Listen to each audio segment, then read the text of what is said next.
Bonjour. Bonjour, bonjour. Bon, voilà. Donc, comme promis, dans le qui est dans côté, le lot 10 heures, quoi qu'il en soit. Mais voici, mais voilà. Donc, les lots n'a été pour na clash, n'a été pour na coucou, bonjour. N'a pour le sujet politique, parce que pour l'instant, Tozo, c'est la première heure de la vérité, lobby na descente ya fayulu na kinde toyeba et simande toyeba ndenge tozongela bino poto so la politique ya mboka. Mais lelo toye na sujet moko ya société comme ezala kaka donc hein poto déroger na netambole na biso te. Bonjour Fabrice. Donc to chamwelo mo boye hein pour que tu sono na moi ambiance ya likambo o tolingi toloba. Donc voilà. J'espère dans la moi bonjour Thierry dans la moi experte dans la mécaration na koka na oyebate. Bon c'est parti pour na moi nzembu moko ya introduction quoi. Donc nzembu moko bonjour Kabengele, bonjour Stéphane. Donc ezaka moi nzembu mo et lo ba appelé moi mingi quoi. Donc ezo kene pe na quoi. Bonjour Noëlla. J'espère que vous allez bien. Moi, pour ma part, en tout cas, je vais bien comme un charme.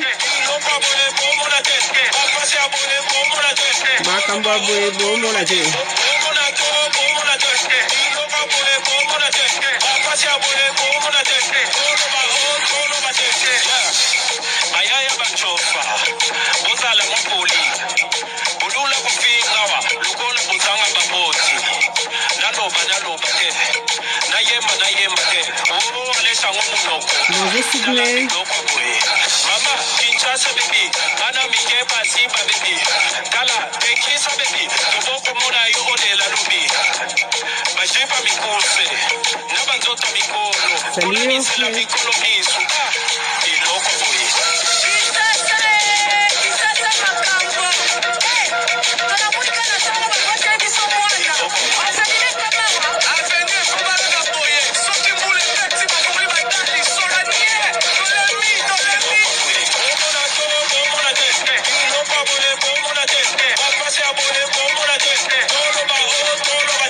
Makambo aboye bomo la te toloba te.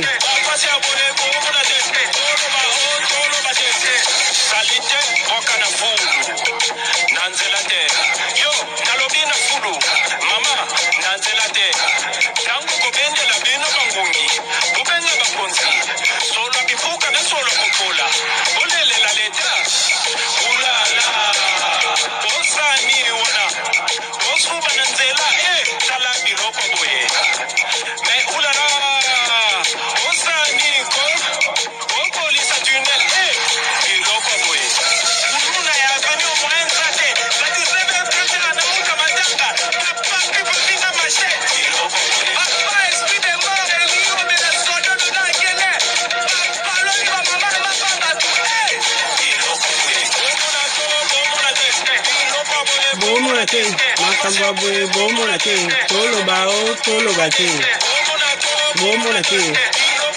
Bomo la te. Makambo aboye bomo la te.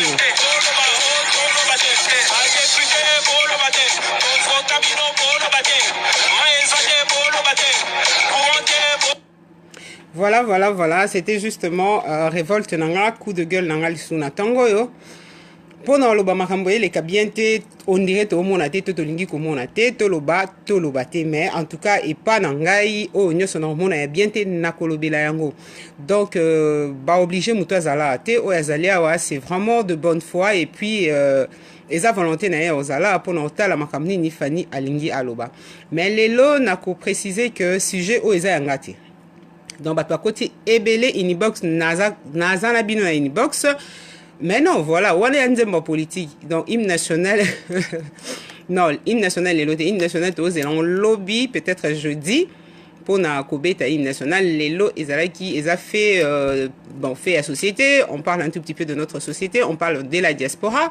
On parle de l'apport de la diaspora face aux Quinois. Donc, eza sujet nanga te nazo préciser déjà. Donc, je salue la personne oyatikela kinga déjà sujet wana na inbox nanga na messenger. Madame Mado Dembo, grande sœur à Ngamoko, grande sœur à Tongo, grande sœur à Dedan, grande sœur à Kati. Il y a Mado na promettait que non le bilan, mais en tout cas, nazo tirer d'abord attention na bateau bazo tikela ba sujet ya kolobela. Bomoni ba sujet monsieur zara très sensible ceux to bandiango. Dino bo fing ça na binunga. Bon, nga de toute façon na sinandima nga. Bat balinga ka eloko basala o basala te bango bandima te. Donc ça c'est la nature humaine. On n'en peut rien. To sala na ngobongo et ezala pe ka ndenge wana, to changer mokilité parce que mokileza bongo. Donc voilà, lelo to kolobela. Bonjour Serge Gaston. Bonjour. Donc voilà, lelo to kolobela l'apport, il y a diaspora face au Quinois. Donc, elingi kolobanini. Biso batunyo soto bima. Biso batunyo soto bima libanda mboka, bato bazana Angola, bato bazana Brazza, bato bazana Poto, bangonde babengami diaspora. Donc diaspora elingi kolobanini. Je viens de le dire s'il vous plaît, je suis en direct, botikorobenganga parce que bozo katelanga direct. S'il vous plaît. Donc, soit en Likambolo Bazela ou soit Tikanga on a sa l'émission, si Manango Obenganga, parce qu'à chaque fois Bando Benganga et Bando Kata, Nazomon a déjà mambo commencé, qui veut dire que s'il faut que je reprenne les gens après les directs, non, reprendre. Ceux qui n'ont comme Kata Katabo et Simbate. Non, te s'installer tes poteaux de machine, n'a pas téléphone en lobake, bat babinga bakota ba défendre. Le seul moyen de en wizaka direct, n'a muto alingi kokota à côté à travers direct dans botikanga, n'a mais qu'un tout petit peu co-exposer sujet avant to banda co-développer. Donc voilà. Et c'était juste ça. Merci. Et voilà. Donc, les lots de la diaspora au Ekenda Kinshasa. Donc surtout diaspora, il y a poto. Diaspora poto les loto le bilan pour la nini parce que ils ont un point positif non ils ont un point négatif non vis-à-vis des Quinois. Déjà comme baloba kaka arrêter na kama mboma be mais babo sana mamba bien te na émission le lobby se reconnaître d'abord marambo ya bien au diaspora salaka et puis to kolobela surtout au yeli biso lelo o batinde ngala loba ezama kambunyo so yamabe au diaspora et memaka na Kinshasa. Donc eza vraiment elengité eza vraiment kitoko mingité yangonde bomoni lelo vraiment tozui décision wana ngai mo na zui décision wana à travers sujet au ba proposer nga pour na kolobela yango. Voilà. Bah, point positif, il y a diaspora et Zali. Les longs à l'Oba, toujours, étant donné que j'ai un pied à Kinshasa et un pied ici, n'a bien un tout petit peu la réalité où ils sont à Kinshasa. Je toujours dit, et je le dirai toujours, que Kinshasa, ce qui fonctionne à Isa avec 80%. Mais alors, 80%, il y a apport, il y a diaspora, il y a Libanda. Donc, ce recueil vraiment côté la ndeni bagence, il y a transfert de fonds et tout dans la Kinshasa, ndeko comprendre l'importance ni diaspora. Azanango par rapport à bateau bazan à Kinshasa. Aide familiale, aide sociale, soins de santé à Batouana, scolarité à Bana, Banini et ou Takakaka. La plupart du temps, na bateau bazan à Batounabango Libanda. Donc c'est quelque chose à féliciter, ça c'est sûr. C'est quelque chose à encourager pour passer aux amboka na ce bossale loté en tout cas Izakaka passi. Mais maintenant, toujours les deuxième point positif pour la diaspora. Tokenara Kinshasa pour se ressourcer. Donc déjà, et Ninkolobanini, n'importe tout ça na stress, tout ça na moi, ba malili na biso, tout ça ba problème na biso, tout ça ba huissier, tout ça ba facture, tout ça ba facteur, tout ça kokima kimamba mbang trop. Alors et ça là toujours bien pour la diaspora. Azonga akende kotala baninga oyo yatikaki na mboka bandeko bana et ainsi de suite. Donc wana pe ezama bete parce que déjà ceux qui ils ont apporté le côté na ba congolais ils ont apporté quelque chose na mutuye moko oyo alobi ki non moi je dois partir pour na mona ba enatika kala. Donc c'est un point positif parce que toi tu reviendras du bled ressourcé aux ala bien donc et ko permettre aux moi tant les sous y aurait posé moi baner. Mais maintenant toujours quand on a troisième point toujours n'a été ce qui est positif mais je crois à mon avis qu'ils appliquent à positif. Donc certains aussi bakendaka parce que nde balobaka kana initiative privée bakei batala non ato umeli pe bakoto to keno bakino to kekoeba elo ni ko zana kinelo ni to ko sala apport ni to ko kipe komema na mboka pour et apporter un plus et puis créer de l'emploi bablo mwandengwana donc bakendaka prospecter terrain bakendaka kotala ndeni opportunité ni nezala kosala wana mboka et ainsi de suite. Donc wana aussi c'est encouragé. Pourquoi? Parce que mutupe il faut à évoluer. Oh biso bima, pourquoi to bima? Parce que tozangaki ou soit au bima pour de raisons politiques, ou soit en général, d'une manière générale, je dirais même à 90%, batebele baya poto parce que to kima et à un moment ba pas si ba galère, manque ba démocratie ba mboka wana, ba mamukili ki muna mutasa raison na e sala ki ayana poto. To se retrouve à côté, donc, et ça leur toujours bien pour nous qu'on prospecter un tout petit peu, nyonso ezali opportunité, ko sala ki yo ko apporter un plus à l'édifice au babengi RDC. Quatrième raison, au biso tout le monde a positif. Normalement, par rapport, il y a diaspora vis-à-vis de Congolais, vis-à-vis des Quinois. Ils allaient par plaisir, mboke mbamboule le kebele, ok, pour mis ça la plaisir. Donc, aux gens qui vacances depuis longtemps, tu t'es dit bon, je veux je vais aller m'amuser, nabima, namona batu, et ça arrive très souvent, vraiment parce que sans plaisir. Il faut se faire plaisir. Effectivement, il faut vraiment se faire plaisir qu'au bimarapé, qu'au kendarapé, qu'au monamboka, évolution, bamarambo, bete bama solo, et zanengeni, mais kende yomo pe ki moname sope, et ça la va bien. Donc, wana toujours encouragé. Mais quel est le hic dans cette histoire? Le hic ou le bémol, il y a les cambo, il y a apport, il y a diaspora, par rapport, il y a bakinois et zanini. Aller pour ne rien faire. Sotobi pour ne rien faire. Donc, c'est-à-dire, na plaisir na yomoro. Ezate. Okomikuna, olukeli batumususu pe basusi. Okomikuna, opandipe batumususu. Okomikuna, obandi ko sala pe n'importe quoi. Donc, ça, c'est un côté négatif. Ezo salake, ba diaspora, bazo aider ba Congolais penzati. Donc, bazo aider ba Congolais penza te na comportement na bango. Aller pour sortir avec des oudjana, par exemple, et ça qui est côté parce que biso lobali comme pédophilie na mboka oyo. Mais boyebi ke Kinshasa so babi batala bien. Bako kanga mokili mbana ba pédophile. Bako kanga mokili mbana ba pédophile. Et nous on est là en train d'applaudir. Biso tozana en train loba même ngana utem daki ne modèle na vivaki. Mais non, tu ne contribues pas na évolution, to ya développement, to apport na yo et comme négatif. Au lieu à la positif et comme nango négatif. Donc bon mais ka osala effort wana ya ko revoir un tout petit peu et vandeli na biso diaspora surtout comme Kinshasa. Oublions que la plupart ya banana bazaka na nzela wana, hein. Bana mikina banzota mikolo wana. Bazala kaba mineur.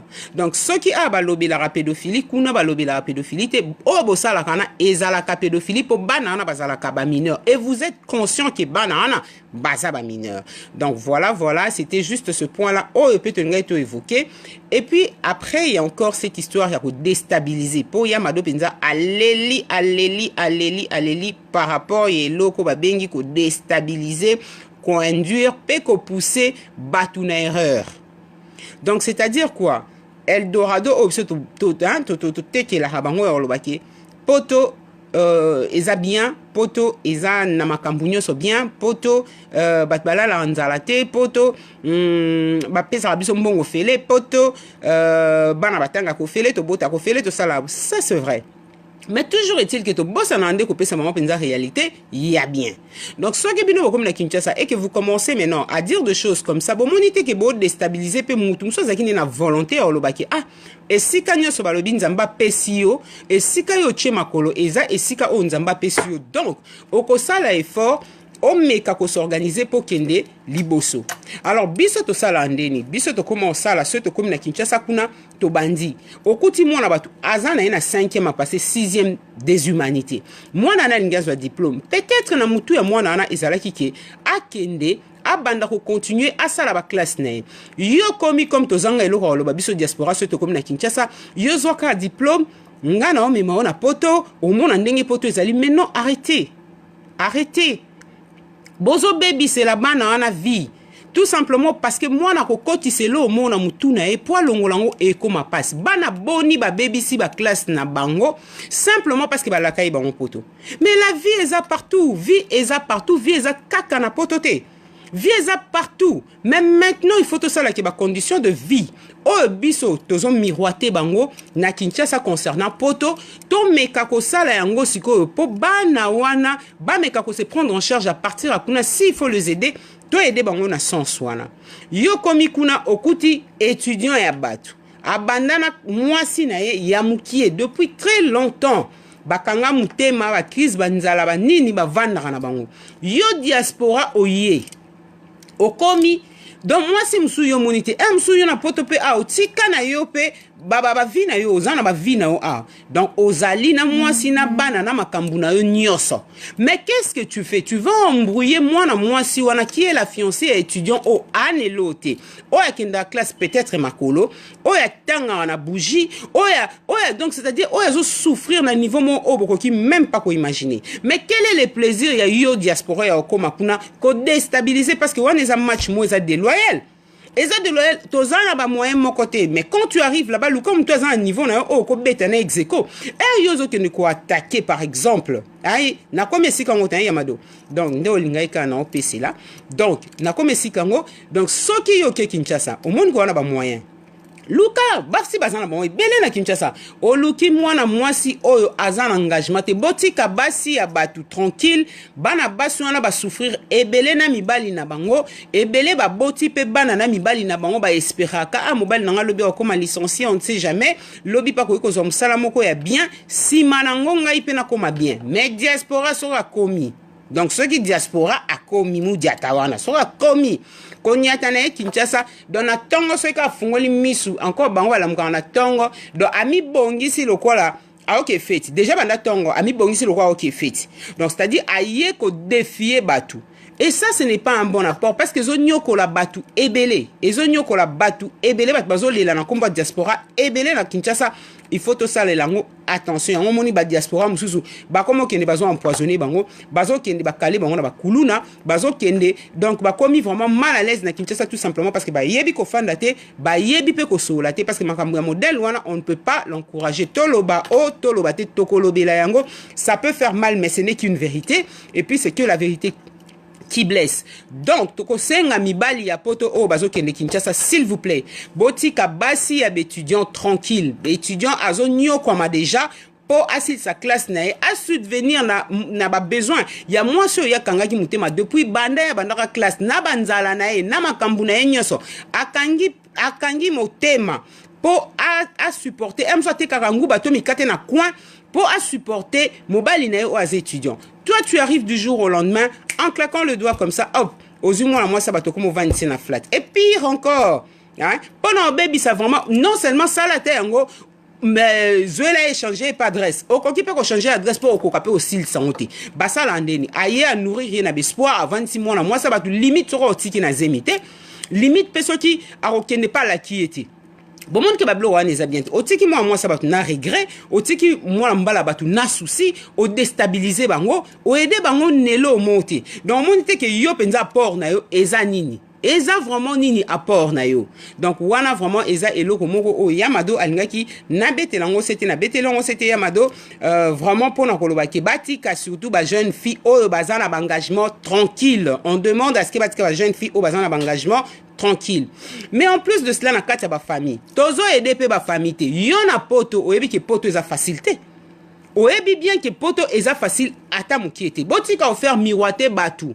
Hein? Ba makambo ezala te parce que bozo baby sa ko fanda, bozo baby c'est la bana na ba vie. Vie et ça la maka partout et si kanyo so yozali tu peux faire ta vie. Donc maintenant bana wana nde bazawana.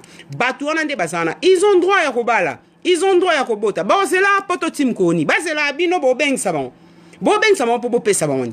Bozo ko sabon petit ya vanda. O mona neti sango moko aye akomote ba vandelier. Abanda ko expliquer ba tu sikoyo réalité ya maramna na poto. Mako ebi sabino pe réalité ngote. C'est ça le problème. Il faut qu'on ait sa mutu réalité. Mutu azara bonjour chaki. Mutu azara toujours na choix. Yo ebi ke na poto mukande zala souté.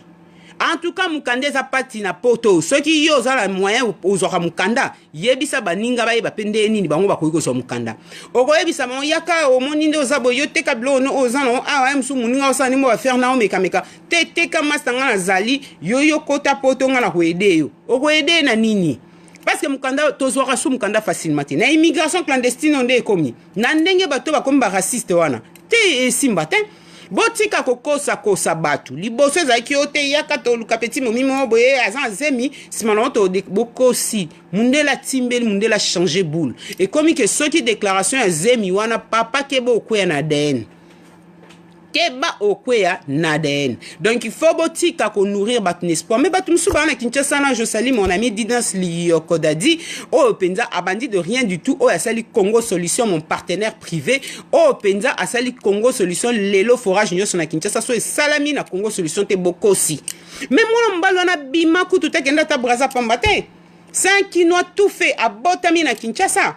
Hein? A luki kaneti batunyo so na Kinshasa faut en a boule, faut en esprit initiative. So ko za esprit initiative te ata na poto pe o selote. Ata place nyo so sala. O sa na opelo moka te. Donc il faut qu'on arrête ya ko induire batu na erreur. Hein Yamado, eza ngouti. Nzambe o Yamado yo fingi sango bomisangai. Donc batu balobi boye, hein? Balobi botika kwa mbouye ba quinoa. Bozo ambouye ba quinoa ebele, mais alors botika kwa mbouye ba quinoa. Tout ce qu'on demande c'est quoi? Bokoki ko aider. Yo penzo ke Kinshasa, ok no Kinshasa ko selote. Oza na famille kuna, obosana okata balia baka. Obotama na Kingasani, otanga na Kimbanteke, okola soki wapi. Donc yo ozongi Kinshasa, déjà mbongo yo ozonga na Kinshasa wana. Ofuta flat, ofuta billet. Séjour na yo, c'est déjà un fonds de commerce. Ce qui vraiment ozana on est loko ok salati. Ce qui vraiment o so kenda ki o se ressourcer. Oyebi Kinshasa oyo tikaka kala. O tikala pe komona yango. Mais cet argent là peut aider ta famille. Cet argent là peut aider tes amis. Bino boninga ko finga bat na poto o ndumba o asimbikisi o asalibu. Mais non, mais qu'est-ce que vous faites vous-même? Bino moko bo sa na oni. Bino moko bozo sala nanu nini okozo mbongo ba location ya bana ole bana ba vivre bien a yo kamati mbongo location okoti ngoli kelimba yo koti ngoli kelimba ebimi soit pour futa billet OK ne Kinshasa OK ça n'importe quoi soit ozwi mbongo wana OK somba sac ya Gucci ou soit OK somba soki nini mais non il faut arrêter ce qui to lingi to bandako aider batu ya Kinshasa en tout cas moi je conseille à ce que ceux qui osent vraiment les locaux OK ça Kinshasa parce qu'à port na biso ezaka très important biso bateau toza na diaspora apport na biso zaka très important pour na ko aider bateau bazana Kinshasa alors fond ya Kinshasa et ben même na $50 ya pamba et ben ce que so ozui mutu penzo payer 3000 to 5000 dollars au tokenda na pour un mois au futa flat au futa communication au futa transport au lia au vente sa staff nyonso wana ezara mbongo et cet argent là ekoki ko aider bateau et belé mais alors bateau et belé donc tokosenga simplement que diaspora aime un peu ko changer vision nango yo omema elote na Kinshasa yo sala elote yo so OK ba vande la ko kwa mutazo te ya non eloko nini apport na yo yo zo mema même na kati ya famille na zo mema nini okimi déjà famille OK va na flat est-ce que zalaka hein famille wana bokola okandenge wana famille wana kolisa okandenge wana lelo olongo na Kingasani otanga na Kimbanteke OK directement ko vanda na ba ma campagne na ba gombe na ba ona ba bova na ba lingwala nyoso na ko kima pona koke ko ambouye ba kinois il faut absolument arrêter ce comme on ko va na poto ozana eloko osala te ozana mbongo ngo ke Kinshasa essaye un tout petit peu osala projet batuni so mona kama mbat basala na Kinshasa extraordinaire non es extraordinaire te il faut mutu et sala so mutu ana mutu ezo sate batuni so bana poto a banda tongo tipo quoi tout le na kansini na mutuna tout na yena nu akanisini so déjà la poto okanta te bon ce que so Kinshasa okanta soyez Kinshasa akanta pe lote akokani s'appelle lote mutu mo mbala mkina tongo c'est vrai to bon sabison so bana ba ke classe osali mwanda ko sali mwa boye et simanango ofandi mais yo fandi na mutu na yo ezolobeloni ozotala pota le fait de l'amour ozambeba otala po sala so nini ozana ezala kate il faut arrêter bolingi pesuko ke musala te comme ko vendre la kaka TV ko vendre la location à bana c'est vrai vous avez vos raisons ngala kosi na kata raison c'est pas le sujet d'aujourd'hui sujet ya lelo ezaka moko sujet ya lelo ezaka moko boti kande ko déstabiliser batuna Kinshasa botika kokosa batu na Kinshasa boyebisaka batu vérité parce que mbongo bino boki na Kinshasa bokoki kopesa mutu na Kinshasa za membre famille na omoko je sais ebele pe boyebisanga yo ebi mbongo to stopper ça yo ebi combien de fois to salisa bango batan Kinshasa bazalaka ndengwana te mais attendez mais il faut toujours komeka parce que yo mema ina poto posa nani po yo ngome bozo bodindisa batu na babuatu bozo mema bat banzela ba Maroc ba Turquie ba nini pona comme ça bon ti a et après bazo meka okoma a bozo sale la bango nini parce que mukande zate mutu pe mutu sala kana ngote bandaka la banda Kinshasa azwa temps a pété donc c'est à dire que a volonté zate parce que comme un esprit ya mbongo et puis yazo ya wana azo ya pen esprit lo ke fona luka bon monisko place ko batongo ba okoma un peu désabusé so ba komi a komi ga a so na ba na ambe na vana na kin mbongo mzana china kata makambo masuna yebaki mais na vanda na kin en tout cas toté ya mato mika ko sala en sorte que to répéter ba erreur wana te ezaki to côté to répéter en ngote to répéter en ngote to déstabiliser batu parce que muto ozela lelo Schengen na visa ba opese komi ya mobulu bon siko ozopsa mutu yo zelanga ka kobota te omoni yo kobota kutu te bon comme na bat kopeksa moi si horloge biologique et tournaka donc moi ça na mwangonga na emo onzamba pesa o ya koki mais yozo ebise mama enga na obundela pote fona bengi sayo yo soko meki kobota na osundula mais attends to za quand même batuti moi so na zana droit payer au sala vie na azana droit payer au sala vie na c'est vrai que kobota mikolo pe comme na ba planning familial na ba Kinshasa bazo expliquer bango pe ndenge nini bakoki ko sala po basa nini babanda kobota ba désirer kobota ndenge nini bakoki ko sala po ba éviter pe ba grossesse indésirable donc Babloko Yosona est comme mis en place un tout petit peu par des ONG, par des organismes, par des ASBEL, et puis par des hôpitaux, il y a des références, il y a Mboka, Bazo en place. Donc la diaspora n'a pas qu'un bon apport pour la Kinshasa, en tout cas, il faut retirer Kayango. Réalité à Poto, ou à lobby, et ça, elle est lotée. La durée coûte et obtention à bas papier, bien, vous voyez bien comment ils ont compliqué. Alors, mariage coûte commis, liboso la race 2 ans, ou 6 mois, si quoi coûte commis de beaucoup, ou mais là, t'as ce qui a arrangé, donc, ou mais là, ti, yomo, ou to lembe, biboy, on peut pardon, à tiki, comme nini. Hein? Mais si quoi, bien, besoin de cotiser en bâton, tout pourquoi? Et simbati. Chômage, tos arabes, so to lia chômage. Ofele. Balongo, libiso moulongo. Tozala ngo pe souté. Sko yozo mema yozo ya. O 20 na kata ndaku no kwa mwamuki. Non seulement aux ana papier te, o ana mbongo o PCT, aux ana argent de poche au PCT, a comme le mona bitinda. Soyez pas se révolter, bino bata poto comme vous ana facilita loba. Bon moni mutu mutu so azan Kinshasa fo tiki kana Kinshasa. Poso memi na poto aninga o balukile. Mais non. Bozo assumer kaka erreur na bino parce que mutu wana soko o vandisa ki na Kinshasa et que o meka ki ko conscientiser ceux qui azaki na sens ya responsabilité pe komilinga emoko qu'est-ce qu'il allait faire alingaka ndima ki ozwa mbongo wana ozwi mbongo yomoko okamati opesiye asombi ata mo ketchine akomo tourner ata $30 par jour $30 par jour na Kinshasa c'est belé. Yozo beng c'est na 8 000 sur $10,000. Mais ketch c'est en 4 000 sur $5,000. Au moins que so pesa ki mbongo na kokko sumba de ketch. So ki za un souci parce que biso ce que to comme la question souci. Na yebi nde bozongi la na yebi raisonnement na biso nde zala. Fanitika yo yebi batwana te. Na meka na sala nyoso mais non, mais ce ko o meko sala nyoso e o memi a oseni. To comme qu'on retrouve bango na hôpital psychiatrique belé et belé ba ça ba dépression. Parce que muto sa messé na Kinshasa soit comme na poto a surtout si rien ne suit. Surtout rien ne suit pas muto e bisinga na betali solo azam tumo sala en hôpital psychiatrique azali mutumo o akoto aka batu nyoso ba na ba dépression se bloni donc ce que moi si wana a constaté que biso toza vraiment na batu belé na hôpital psychiatrique allez savoir pourquoi. Allez savoir pourquoi. Mais ce qu'on a battu nyoso na tant na bango ya lucidité so ba solo là, so ka tuni bango o kakara nga zaki na Kinshasa zaki na bien ya mono beta na ba braza na nga msuno ki na bangola na nga et puis après grande sœur na nga to grand frère na nga moko a meminga awa to komi mukanda mpe na zozwa kaka te na kende bona sala boete boete na monika vraiment eza na sens na comment ko kaka mutu pasi na la la subiente et sommet comment ça passe bon moni siko ke ezali ko linga mutu te moni wana eza kolinga mutu te.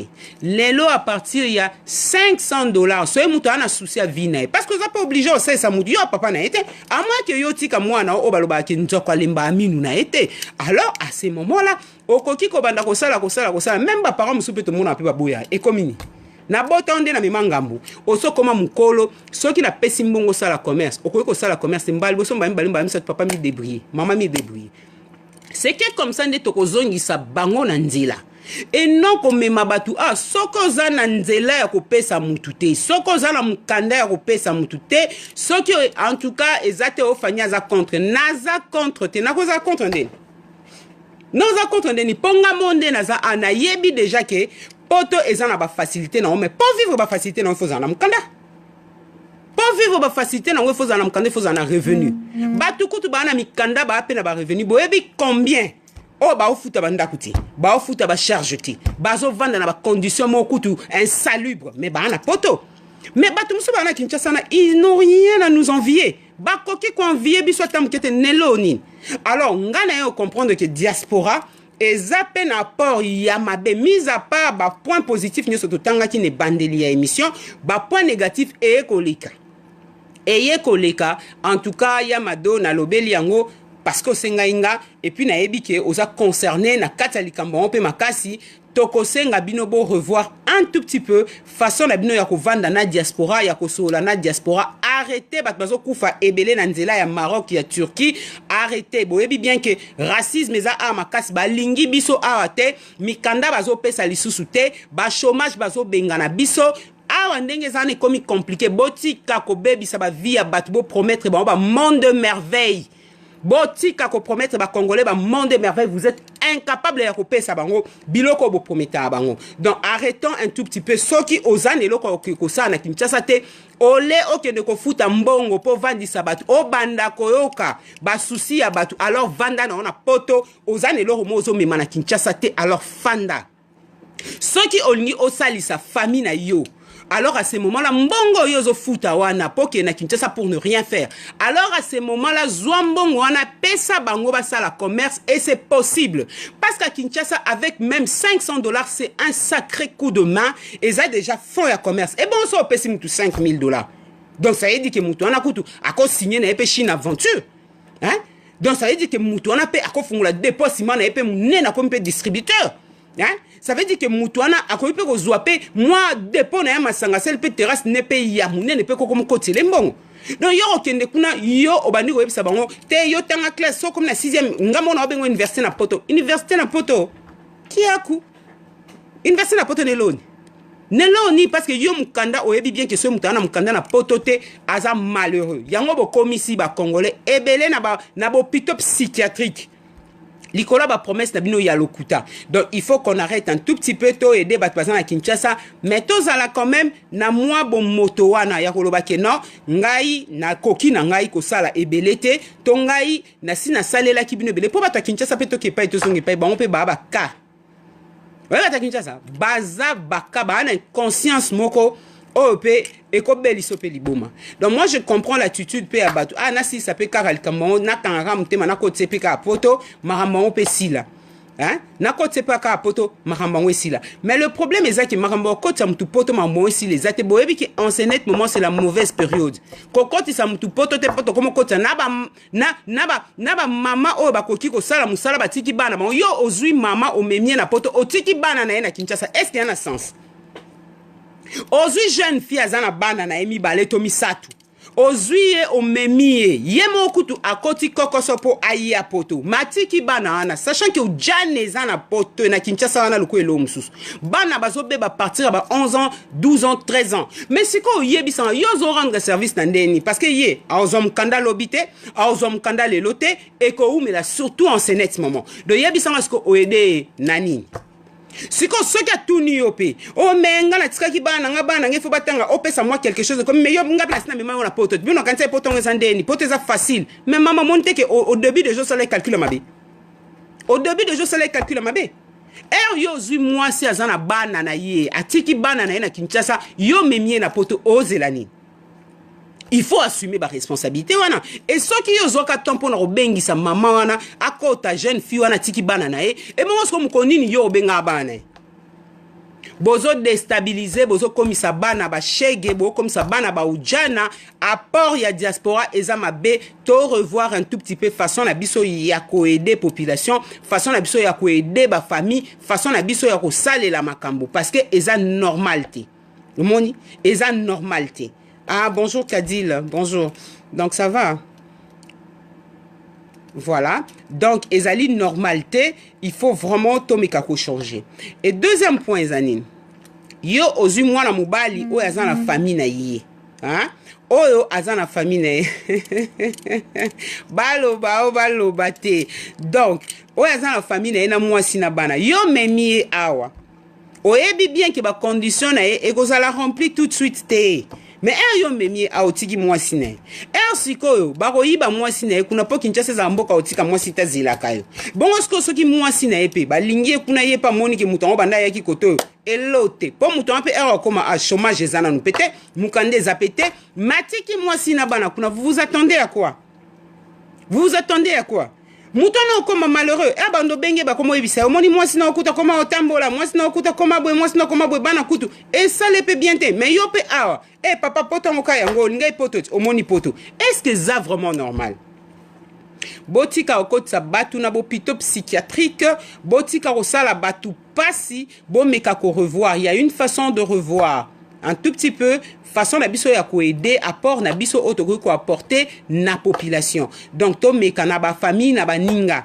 OK, il faut to apprendre batuke mutu il faut ça là mutu ko banda tala muki banda tongo tipo quoi. On est lo monter na mutu ezo sala. Dans autres trouvons normal. On a mis na tongo waka agité waka likoli kolozo e batelo. Un mois peleki, une année peleki, bambou la paix et comme pour na pote zamda kola la kola mkiza habitude. Donc routine peut s'installer.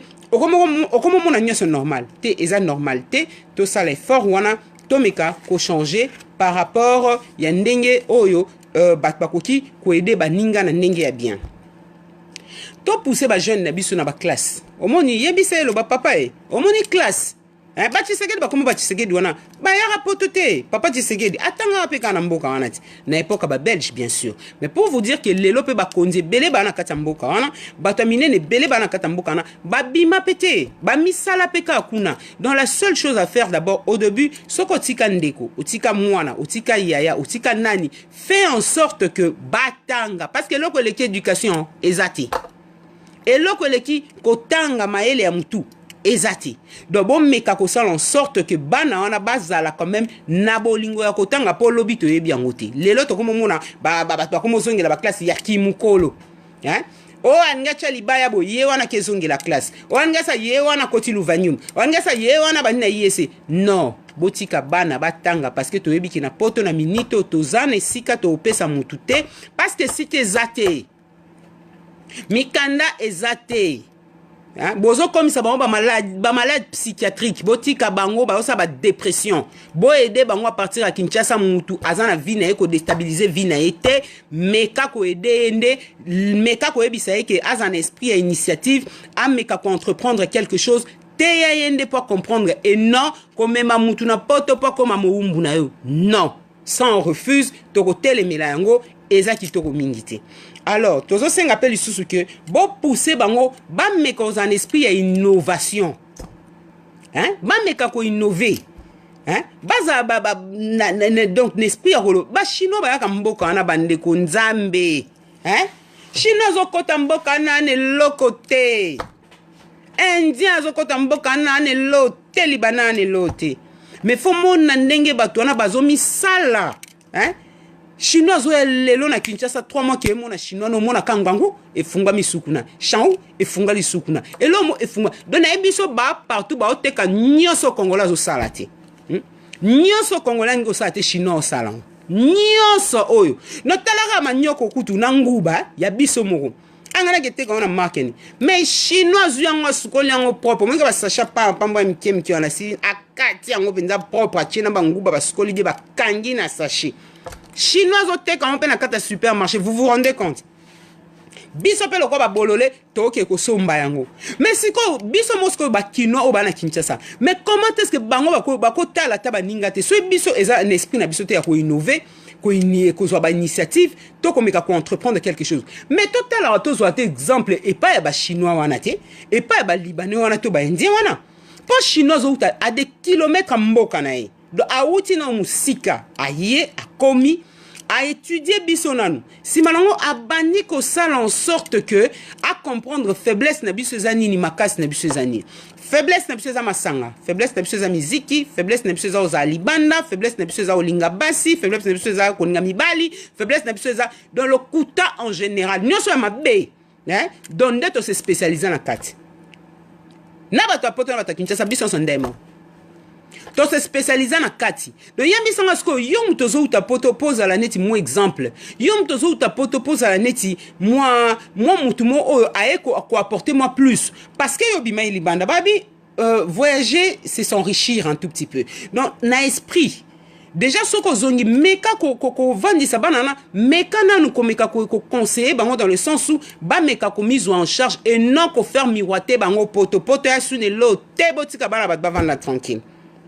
Botika to ya vendre botika bana ba vendre tranquille na sai bino ka calcul ya muke a billet za so 1000 et quelques au séjour déjà ce qui hôtel les so 1000 ou 1500 au tchana transport au tchana communication déjà yo mo zo koma na pena $4500 est-ce que $4500 wana est-ce que ça muke $4500 wana soko pesa ona famille eza na mutu mo oyo linga mingi oyo tika kuna o esala ki yo kendela Kinshasa na obeta ba 10 tout ba 20 tout ba 30 tout o sala appelo o te pona ye hein mbongo wana ya solo penza so pesi o vandisi bien bon c'est vrai hein bato bele ba zupe ba déception ngamo pe parmi na zui ba déception pe ebele na koluka ba ça va arriver par quoi entreprendre quelque chose na Kinshasa mais est-ce une raison pototika lelo koyebisa bango que voilà, il faut fonctionner autrement parce que poto est loté.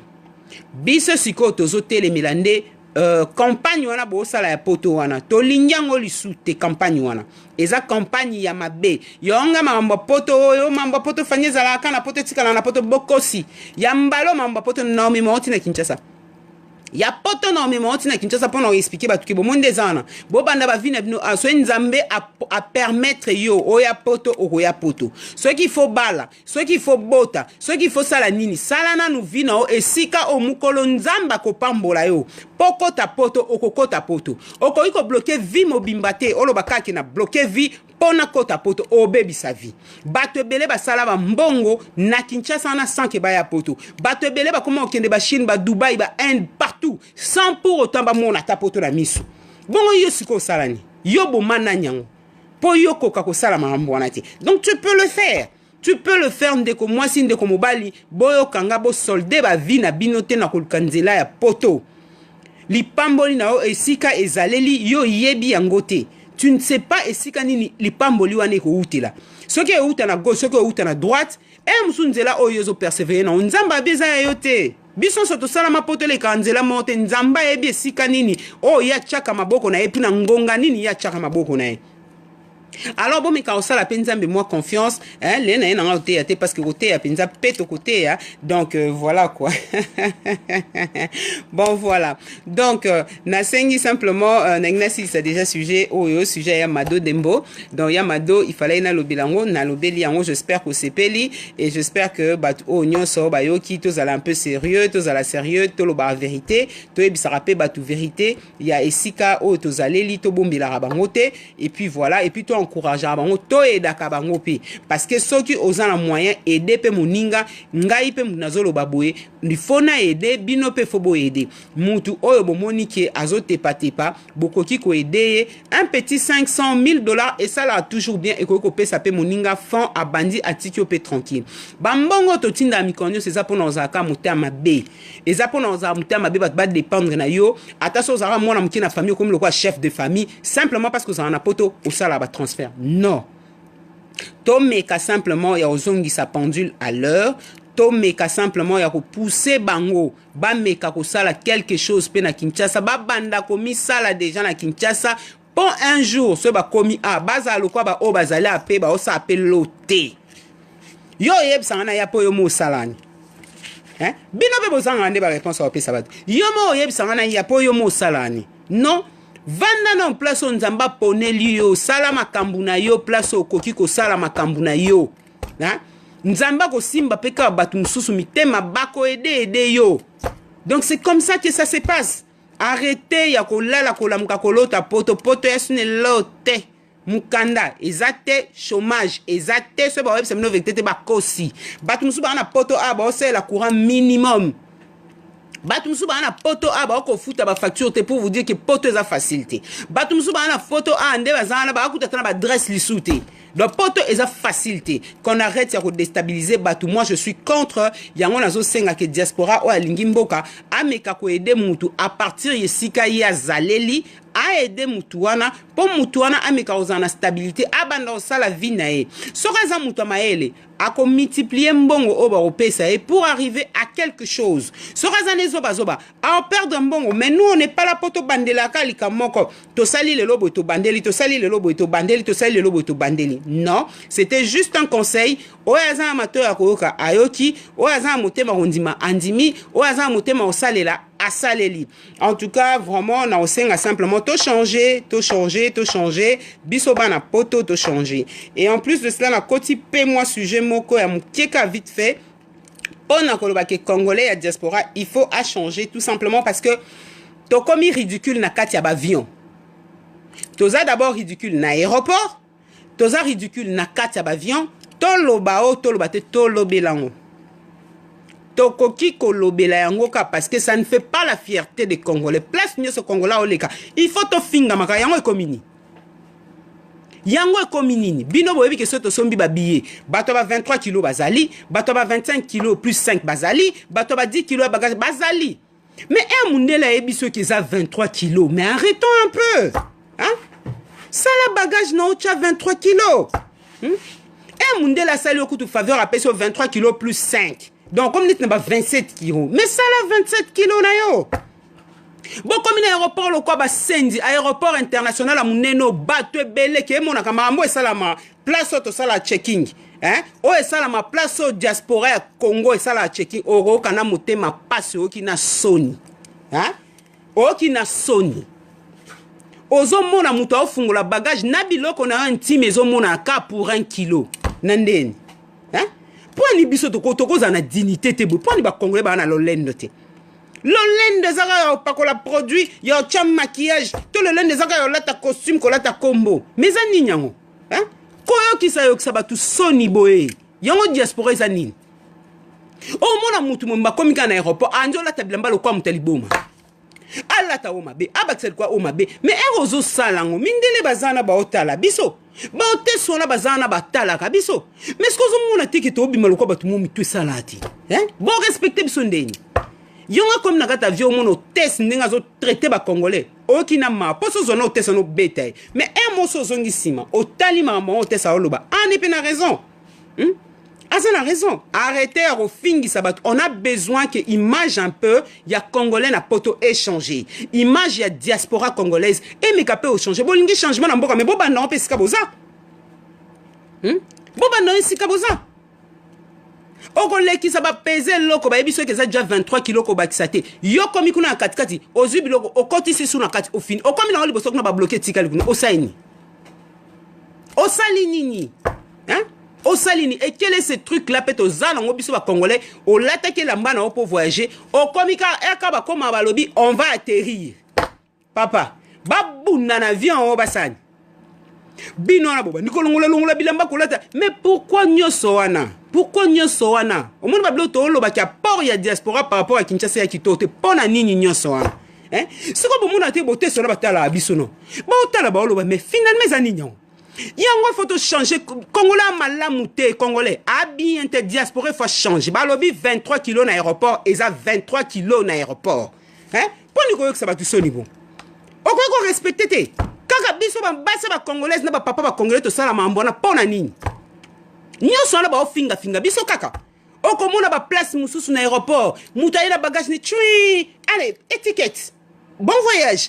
Congolais, il faut fan de l'angon en aéroport. Il faut l'oukanon nenya kobanda kotri. Nandeni, comment est-ce qu'on va se faire respecter? Comment voulez-vous qu'on nous considère? bazo finga biso mikonyo so oh à cause de nos propres comportements. Essayons un tout petit peu de changer nos comportements. Balobi 23 kilos et à 23 kilos. Hein? Soza la mbongo, ça la bagage mususu. Batu bazo raba disposition. Au sali carton avant, au tindi bajon ses akili. Hein? Au tindi, comment est-ce que zana lo lendo latibio comme l'aéroport boy? Eh, na bakale sona ozo mona na comme fungola comme yeba ki eh ya chaki kuta semul na kata. Bon, c'est ridicule. C'est ridicule. On doit changer la mentalité. Oh, ya peut-être qu'on a peut-être tobanda ko lobela on peut comme buzoba. Et comme il vraiment buzoba, bison so ba comme traiter bison na kata ba viande mo na babino. Et pourtant, qu'est-ce que je fais? Je prends mes dispositions 2 mois en avance. Na sombi ba blog on na kotisi, na tindiango peut-être na bateau, na sali ba kilo bana na mélanger, na kei. Hein? Yoko to voyager na yo moronan. Au comme en aéroport, on a babanda ko fungola ba bagage non na miso a bateau. Pourquoi? Comment est-ce que les Congolais peut être sans dignité, sans fierté? Donc, on a comme une délo va faire dans la café là bas c'est kabiso. De tout suite il va bosser pour na place où on a oh ba pesa ba bloc là bokena ko fanda kuna mais blandine c'est kankumu nga lembi ko fingama omoninga na lembi ko fingama surtout que nga na mariage mixte mais faut yo ka ba moquerie mso bima wana. Mais comment ça se fait les Congolais ils pèsent toujours pas bien les choses ba pesa kaka blandine ko sekate nkumu na yebso mambo solo hein. Tu étais à l'aéroport. Oui, Biti. On a voyagé ensemble pour que Kinshasa dernièrement à Bana. Tu sais, tu as vu ce que tu as vu à l'aéroport. Et vous voulez qu'on accepte ça. Hein? Et pour ça, comme les Kinshasa, on a bandit. Hey, les Congolais, vraiment, ils ne changent pas. Hein? Mentalité, on a pas de... Yo, mentalité, nous, on a pas une intégration numéro 0. Une intégration, nous allons. Nelo, nous allons. Oh, yo, on a Kinshasa, on a Onyonga, Batukuna. Oh, en Europe, ça se passe pas comme ça. Mais bien, on a Kinshasa, oh, vraiment, ils ont n'importe quoi. Non, ils ont n'importe quoi, t'es. Nga penza na lobby ya poto nyoso pe na banda koloba oe muta memela na te système hotel bata ini box la bière mo makamba pote tikala na poto na nini na buzoba te na buzoba naza désolé bata ini box bokota so boni boyo ka ngai de toute façon nga na koloba o nyoso na constater ma ben tolobi toloba te tokoloba yango bo exagérer essayons un tout petit peu ya ko s'intégrer positivement pour te tika ko fingana moi nazo kende classe. Soy maîtresse à tout ni, lelo yo liakini aux frites, lobe liakini aux pâtes, lelo liakini aux frites, lelo liakini aux pâtes. Mais moi na zana droit lié bien, je suis désolé. Yo maman zo mbongo nyo so mono zo kota na oli kelemba moi na zo lié bien te. Est-ce qu'il y a un sens? Hein? Et puis mbongo wa li kelemba e zo so sa na ngope nini? Ozo sa na ngo nini? Moi na yebi nde ba li a salade te. Moi na do so cantine école te mato. Donc moi on découvert ma msuka école nanda kukutu ezalate. Donc différence ni za entre moi na zokola awa na moi na zokola na poto. Hein? Différence ni za na moi na okola na poto na moi okola na Kinshasa. Et comme ton lingi pe économie, bana on peut ba kenda cantine te. Yo wana na mapa on dirait leader ba fungole la yo, on dirait aldi ba fungole la yo. Hein? Yo wana na ba mapa ko tiana ba papier ba nyum ko kanga ko tiana moi na sac bilo mais pourquoi balobi oh biso to zwaka te to pesa ngo bana.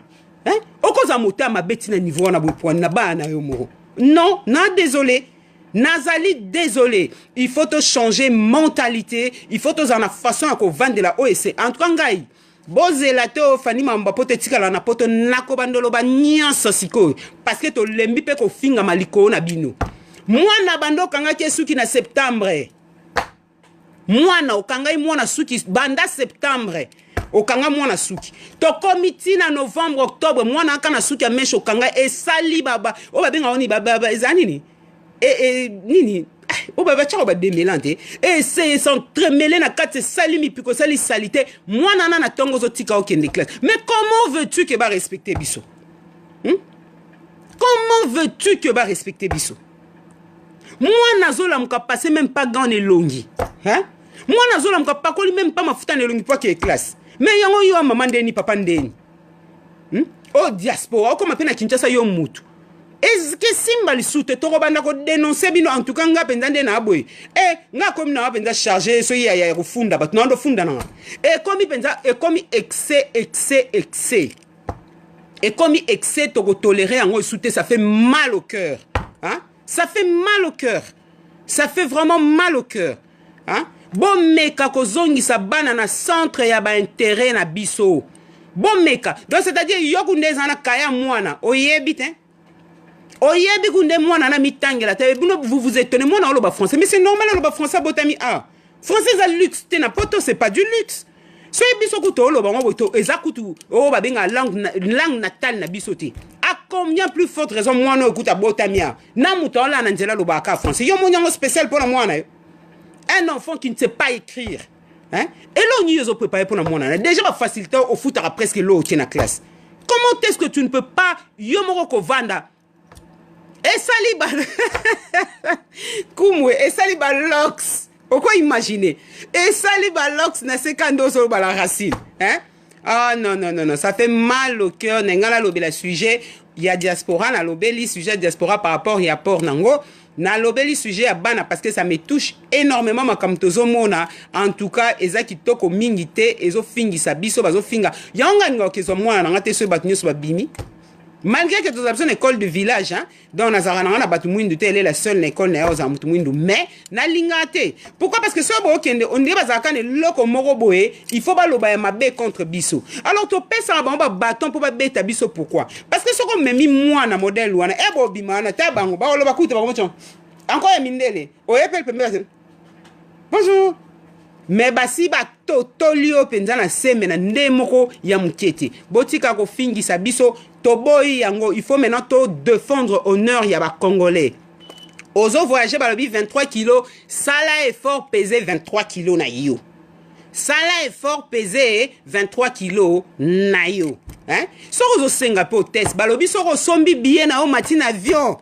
Matelo test na mutu banda ko binela eboy. S'il vous plaît madame. Hein, s'il vous plaît. Oko sengelo côté na ndinga bien na ndinga propre non. So banjo sengelo konge OK Kinshasa na babi yonde président de la République. On manque na hôtesse respect. Yango zo mona ki to comme le quoi fula hôtesse so sale kimba moko. Nga kala yana ndo voyage hôtesse ndo le kata 3 fois 4 fois. Bolia, bokomela, bokomela. Ah. Bakotika bino na bar na sima Congolais tikele bar oluki ba problème. Congolais dans la limite, nous devons changer de mentalité, nous devons changer et défendre la culture de chez nous, nous devons défendre le fait que Congolais à Congolais oh ya Kinshasa il faut pas changer. Potozo finga matoa ba rusé, ya mboka mobimba ya monde entier pour la nini. Hein? Pour la nini. En tout cas, parce que dans sujet je sais que ce sont des sujets sensibles. Mais il faut qu'on en parle pour changer. Il faut qu'on en parle. Est-ce que vous trouvez normal entre Bisso Penza? Est-ce que vous trouvez normal? Vous trouvez normal que mon aéroport, Abando Panzara valise, devant 100 000 personnes, devant des gens, Abando Panza valise, allons là, oh mabe, allons. Et sous katana wanate, Abando la tabilamba, mais moutel bon makosa. Azu robe de soir, ache. Azu chemise, ache. Azu pantalon, ache. Azu liputa, ache. Azu sac, ache. Azu boubou, ache. Mais ozo kene nangonyo so wapi. Mais vous faites insulter les gens. Hein? Bozo fingi sabatu boe pour la nine. Ce sont des Congolaises. Non, moi je suis désolé. Moi je suis désolé. Na comme boy à peine à dénoncer bino. Je suis désolé. Il faut changer la montée. Vous avez la sonité bwende. Hein? Vous avez la soni. Mundela zo voisin so na bilamba misa tu pa malaka ta valise hein mundela zo voisin so na sapato ka moko yo lingi ba sapato ngo zo mema posa na eza combat déloyal po muto zo mema na Kinshasa atene lote ana souci na ena makamne msuna mtu ayebi ko te loko oliete banda tongo tipoko yo lata na ondengo lingi o kombo sapato soki nini etaleta yete noko chinois pa bina otikate chinois pa sanoli bino ndeko sanola Gucci ana Gucci Miu Miu ana Miu Miu Gueuse, ana gueuse, façonnable, ana façon, ana nyonso, noko chinois, sano libino da zaidi yakana wa yo kute pena wa yayi. Cherche le vrai du faux. De ce qu'on a sacrifié ba na pona somba sac moroboé, na salika likele ba na sombi sac mo pona okitana wana kinna décembre ba tu faut ba yo kanga. Bazana tanate. Bana tanate parce que betika tourna kato ba bimiselo gueuse ya solo. Ya pa na gueuse yo po na gueuse encore bangosko na système akin batoka te. Bon, on se passe à propre libéral donc y en a bobete exéco monte ko ça les lote. Non, on n'est pas là pour prouver aux Congolais to Kinois que nous valons plus que Bango. Non, on doit aider bato basan la faiblesse parce que c'est ça l'amour du prochain. Mais to koki qu'on dit matin que au nom ya bino batu moko ben insensé baba nako finga biso et simbate mamba poto et pas FM TV et zalate nyoso esa mana poto ekolo ba mapo Congolais Il y a kino à comprendre. Et puis, ça ne va pas na poto tokolobela yango parce que c'est normal li soute. Ba mama bo meka ozo soin ya banana bino, mwana mwasi ya mukie, azana droit ya kozana suki ya mèche parce que biso tokola rabongo mwana sala kama mama na ina na papa na eba sala. Soka mona mama na yakanga ba mèche oni, yepa kolinga mèche. Mais bon eba ke mèche zaka difficile à entretenir. Mais moi, c'est difficile à entretenir. Moi, comment qui na balok c'est le bon on a Blandine comme ma copine de tous les temps, salon Ramazani, salon Blandine Ramazani, chapeau quoi, coiffeuse nanga moko quoi. Donc voilà. Donc si quoi ndenge zawana, il faut quand même qu'on meka ko sala bana ba shampoing. Bon meka ko sala bana ba shampoing, bon meka ko prendre soin na bana bazalo quoi bana. En tout cas bana potonga na désolé.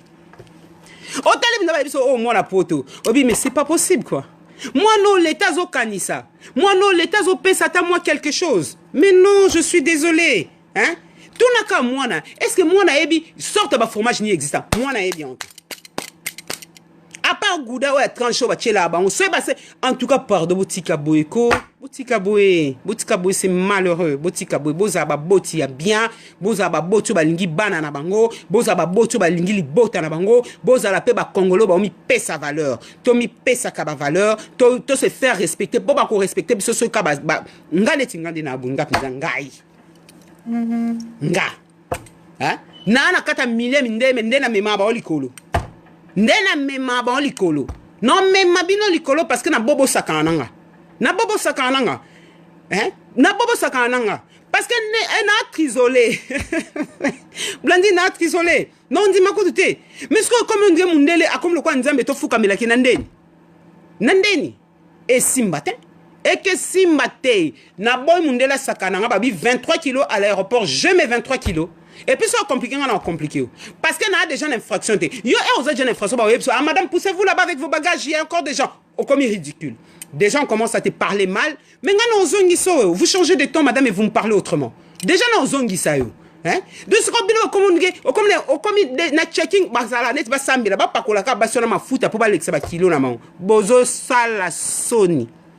Boaba to soni. Congolais, mouta soni. En tout cas, il faut changer mentalité parce que, en tout cas, ngande na sina koti ma média o na obima on li soute pena ko banda ko dénoncer nyonso yo. Et ça normal to na okuta non. Kala mingi na obando filmer binope. Parce qu'il faut pas filmer en bino. Il faut pas filmer en bino. Moi ba gag nyonso ba tchana YouTube. Nando salon et pas ba congolais na c'est que tambola na ndenge mkete po bango. Ba champion nango. Champion ko déconner, champion ba mbeba champion ko fingi sabatu. Hein? Champion au fingi sabatu. En tout cas, comme Balobaka, bon attendeur, salut. Hein? Une personne avertie en vaut deux. Et biso tozaka wana ba sujet na bineze belé en tout cas ba pesinga sujet moko na olinga na la mkanzamba changa baboka efsanga fani tu peux y aller parce que na ebi ke wala binda ba ko rebondir na ba kiti na bango mais tozan choité ba bitolo ba otolo ba te tokoloba nyoso o ezo marché te tokoloba yango ba sujet ba pesinga en tout cas j'en ai déjà une quinzaine donc une quinzaine penza ba pesinga ba sujet moko moto pela mais bon voilà hein. Sikoyo Nelina Katananga simplement parce que il fallait qu'il n'a passé d'abord au sujet à Yamado Dembo n'a passé sujet na Yamado vraiment na sepeli ceux qui opposent sepeli ngape na sepeli en même temps et inspiré nga et tininga pena lobama mususu oyo et bombamaki na simaka ya likambuana le message est passé portez-vous bien bozala bien merci na bato nyoso balandingai merci na bato bakolandangai et puis voilà tozonga na prochaine émission pour na kolobela fait déjà politique parce que bientôt tokoloba kaka Clarisse tokoloba nandeni ni toloba dans toloba tokotika pe koloba te yaya zala kumuza abonné za abonné encore fanya na temps et voilà bon muyo na temps au moins temps nande na au service de la nation pour essayer de réparer un tout petit peu ma sur ba congolais ba baby sa désordre wana to linyango soute parce que fingi sa biso to zo lisu ba subside tel ko na bino to bazo zo ba onje sous au sérieux tel ko na bino donc mama lo belé il faut qu'on arrête parce que to zo aider mboka na te to égoïste to aider ba mboka na te même mbosa na niveau pouvoir so kiti pe na niveau C ba congolais ba ka ndemo ko congolais andemo sauf quand ngandem na télé la molimo wana lo baki mboko échanger tenga lo baki échanger mais so taliongo bien au monde Congo est bon matin. Na bato babima libanda bato bana kati baka ndemoko. Non. Bon, na lobby en généralité pour boya ozongilanga kili kili. Dans chaque règle exception zanga te exception pezali hein. Exception zali. En tout cas on salue bah on va faire partie d'une exception mais généralité on a ndé non singa to combattre en bisognoso pour qu'il y ait changement, pour qu'on soit respecté, pour qu'on parle du Congolais dans le bon, dans le bien, hein? Qu'on ne soit pas ridiculisé tout le temps, tous à la barusé, tous à la sujet, il y a moquérité. C'est de par nos propres comportements, de par l'habitude, nabisomoko fan de nabisomoko, manque paix intégration nabisomoko, et puis ndenge tozala rana mabota nabiso na basi nabiso na mibali nabiso na babana nabiso yangonde mutezo sala ke on nous respecte pas. Donc toko telemela yango pour que l'année prochaine, place au Vandaki quand même, ce qu'on a là, moi, relation à Bikolo Moussou, Babanda Kolobaki, Congolais, ça c'est le Congolais, ça, oh, c'est au monde Babloron, Tolinganté. Donc, Zobana, oh, pourtant, bison, non, et Simbatin, Mouyakamo a fini ça, Bayakanya, so, to Katamoli Moana. Donc, c'est quoi la minute, ce qu'elle fixe, ça, parce que bisous, ton hôtel les Milan. Tobanda hôtel mais on peut tokobanda kaka kolobila yango. D'accord? Donc en tout cas naza na donneuse de leçons te ponga imoko pe na ba mbeba nanga mais na mekande osala ka en sorte que nga penza nge folio tonda pozo na moi elo mobu te na boyango na sala yango dans le temps mais na comment comprendre que non soko ngi ba respecter yo mo banda o se faire respecter. Sol ngi bazo grande dame yomo banda okumi pesa stature ya grande dame. Sol ngi bazo grand homme ou grand monsieur yomo ko banda komi pesa eloko wana. Hein? Au sentir que non, naza grand monsieur to une grande dame. Mais ce yomo ko lobinga ke to ke non kande ba congolais to za na biso kande ngwana ben aussi lisango aussi sango yomo poto ko dénoncer ka peto ko tika la ko dénoncer te to ko lobela yango kaka. Donc voilà, c'était tout ce que j'avais à dire ce matin. Portez-vous bien, bozala bien et prenez soin de vos petites familles et je vous dis à très bientôt. Je reviendrai, j'espère que Lobby Totikana en Pototalana nous rendez-vous politique à Lobby avec le retour de Martin Fayoulou. Je crois que jeudi on pourra revenir sur une émission politique. Au pire, Lobby Tokoki Kosala sous émission sous bon, je doute fort parce que l'engagement vraiment la suivre d'informations. Lobby en ce qui concerne la politique du pays, pour te développer ensemble. Et puis après jeudi, Tomeka sous de Kokosala, Tomeka développer les sous mamnio sur le bamapé sur de toile et tout ça. Tu ba position à manko na manko. Et vendredi tozonga na sujet ami balé. Sujet ami balé ba pesingai. Ah, donc, Dieu donné. Sujet mi balé, oh, bah, doit passer à babi, bassi à poto, baza, poli numéro 0. Babi bassa poto, bayo kate. Babi basi a poto balobi bayo kakate bangonde bakoma mibali bakoma basi do basi a poto baka mwate pourquoi mibali bazo kende Kinshasa kobala to mabala ezo kufa ebele na poto. Bon voilà, c'est le sujet du prochain numéro. Na invité nazo zolanga ba sujet na binonga pe na mekakoye ba. Et puis, donc, j'ai été mariée, j'ai été divorcée, je me suis remariée et les lopes commis donc, j'en sais quelque chose. Pour na olobanka, pardon, na olobasi, Johanna, na bien, on peut bien, on maîtrise, on peut na niveau là. Merci pour le sujet. En tout cas, je vous embrasse très fort et puis je vous dis à jeudi peut-être, mais ce matin qui tinga bobno et bien on a même prévu dans la cocotte on a sous Lobby pour la émission il y a sujet on a Pessibino et puis voilà donc bye bye je vous dis à bientôt, au revoir.